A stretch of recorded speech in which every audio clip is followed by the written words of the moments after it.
1953 میں قادیانیوں کے خلاف جب تحریک شروع ہوئی تو مولانا سید ابوالعلا مودودی امیر جماعت اسلامی پاکستان نے قادیانیت کے بارے میں ایک کتابچہ قادیانی مسئلہ تحریر کیا،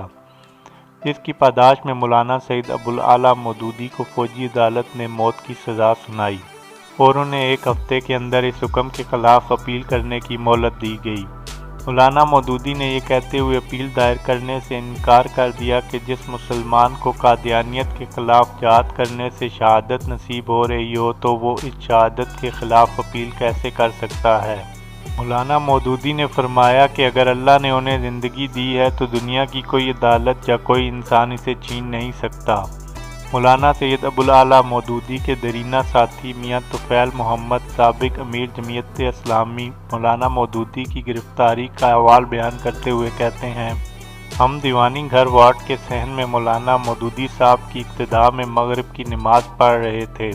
کہ دیوانی گھر وارڈ کے باہر کا دروازہ کھٹ سے کھلا اور 14-15 فوجی جیل افسر اور وارڈر احاطے میں داخل ہوئے۔ ہم نے باقی نماز مکمل کر لی تو ان میں سے بڑے فوجی افسر جو مارشل لا کورٹ کا صدر تھا اس نے پوچھا،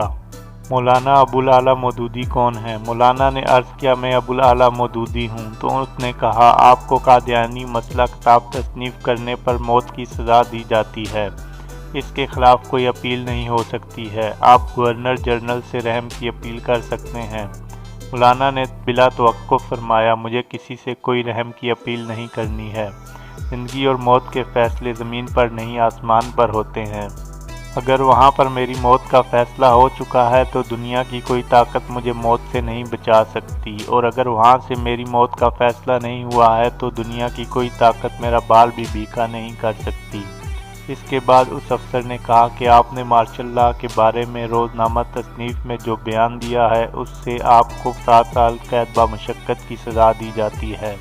کوئی آدھ گھنٹے کے بعد ہیڈ وارڈن اور ان کے ساتھ کچھ دوسرے وارڈر آئے اور انہوں نے کہا، مولانا مودودی صاحب تیار ہو جائیں، وہ پھانسی گھر جائیں گے۔ اس پر مولانا مودودی صاحب نے اطمینان سے اپنا کھلا پاجامہ تنگ پاجامے سے بدلا جو وہ گھر سے باہر جاتے ہوئے پہنتے تھے، سر پر اپنی سیاہ کراکلی ٹوپی پہنی اور چپلی اتار کر سیاہ گرگابی جوتا پہنا اور اپنا قرآن مجید لے کر اور ہم سب سے گلے مل کر نہایت اطمینان سے پھانسی گھر روانہ ہو گئے۔ مولانا مودودی صاحب کو پھانسی کی سزا کا اعلان ہوتے ہی ملک بھر میں ہی نہیں بلکہ دنیا بھر میں احتجاج شروع ہو گیا۔ مولانا مودودی کے انتہائی قریبی ساتھی محترم رضوان علی ندوی کہتے ہیں کہ جب مولانا کو سزائے موت کی سزا سنائی گئی تو میں اس وقت مکہ مکرمہ میں تھا۔ شاہ سعود نے اس پر بھرپور احتجاج کیا اور پاکستانی حکومت کو سزا ختم کرنے کے بارے میں لکھا۔ مصر کی اسلامی جماعت اخوان المسلمین کے رہنما علامہ حسن الحدیبی، کابل سے علامہ نور المشائخ المجددی، فلسطین کے مفتی اعظم الحاج محمد الحسینی کے علاوہ الجزائر اور انڈونیشیا کے علماء نے حکومت پاکستان سے رابطہ کر کے سید مودودی کی سزائے موت کے خاتمے کا مطالبہ کیا۔ انڈونیشیا کی اسلامی پارٹی کے وزیر اعظم ڈاکٹر ناصر صاحب نے حکومت پاکستان سے کہا کہ پاکستان کو اگر مودودی صاحب کی ضرورت نہیں تو دنیا بھر کے مسلمانوں کو ان کی ضرورت ہے، پاکستان ان کو انڈونیشیا بھجوا دے۔ سعودی عرب نے اس سزا کے خلاف شدید احتجاج کیا۔ بہت سے دوسرے ممالک کے مسلمانوں نے بھی اور پاکستان میں تو ہر جگہ سے احتجاج ہوا۔ اس احتجاج کا نتیجہ یہ ہوا کہ تیسرے ہی روز حکومت پاکستان نے اعلان کر دیا کہ مولانا مودودی اور مولانا عبدالستار خان نیازی کی سزائے موت عمر قید میں تبدیل کر دی گئی ہے۔ چنانچہ مولانا مودودی کو پھانسی گھر سے جیل کی بی کلاس وارڈ میں منتقل کر دیا گیا۔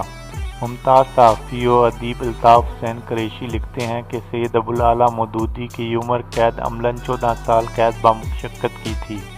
گرچہ یہ مارشل لا کورٹ کے تحت دی گئی تھی اور مارشل لا ختم ہو جانے کے بعد اسے ختم ہو جانا چاہیے تھا، لیکن مارشل لا کے تحت سارے احکام اور سزاؤں کو انڈیمنٹی ایکٹ کے تحت برقرار رکھا گیا تھا، اس لیے یہ سزائیں مارشل لا اٹھ جانے کے باوجود بھی قائم اور جاری رہی تھیں۔ جماعت اسلامی نے مولانا مودودی کی سزا کو کل عدم کرانے کے سلسلے میں لاہور ہائی کورٹ میں میاں منظور قادر ایڈوکیٹ کے ذریعے سے رٹ دائر کر دی اور ہائی کورٹ نے رٹ منظور کرتے ہوئے سید ابوالعلا مودودی کو رہا کرنے کا حکم دے دیا۔